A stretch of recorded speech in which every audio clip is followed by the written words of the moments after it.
Max, you've heard it. I'm sure you've seen the piece by Jeff, which is excellent. What are your thoughts on baseball trying to come back that way?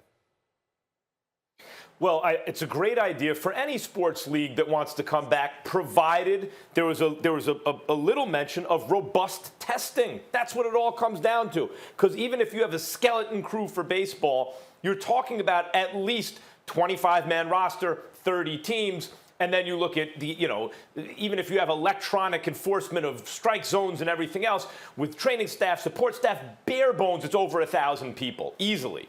And we've learned now that it could be 50%, 50, half of people with COVID-19, with coronavirus, are asymptomatic.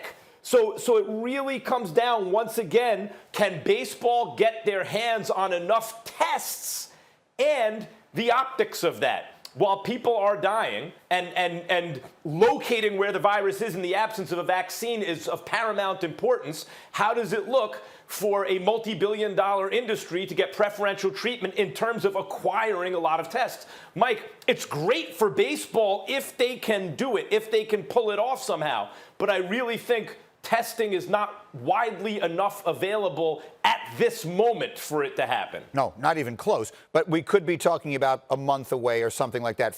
I mean, it should go without saying, sometimes maybe things don't go without saying as much as they should, that anything that would compromise the safety and the health of any collection of people is not even worth remotely considering. But if that is a hurdle they could jump over, let's consider the rest of it. Let's consider the players living in this biosphere for 4 months away from their families, the games being played in their entirety without fans in the stands. 100-degree temperatures pretty much every day throughout a season in Phoenix. These are real problems. Do you think they could make it work?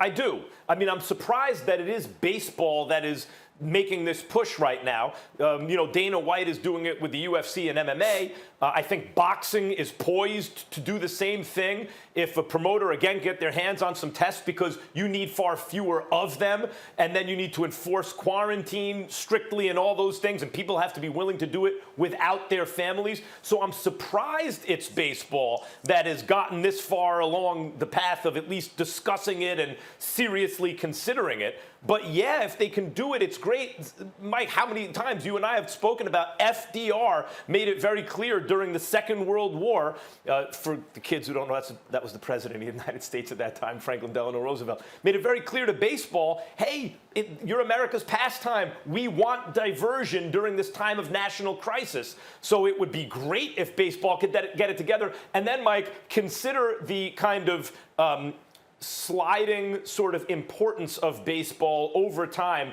the marginalization of baseball in American popular culture over time, especially because of competition from superior consumer products in football and basketball. Well, in the absence of other diversions, baseball takes center stage and maybe can remind Americans why it was once America's pastime. So it's great for baseball. I think it'd be great for the country. And but again, it depends really, I think, more than would people be willing to be away from their families, because given the money at stake and everything else, not to mention the significance nationally of distracting people.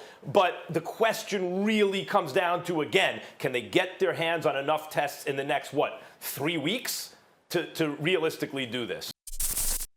Thank you for watching ESPN on YouTube. For live streaming sports and premium content, subscribe to ESPN+.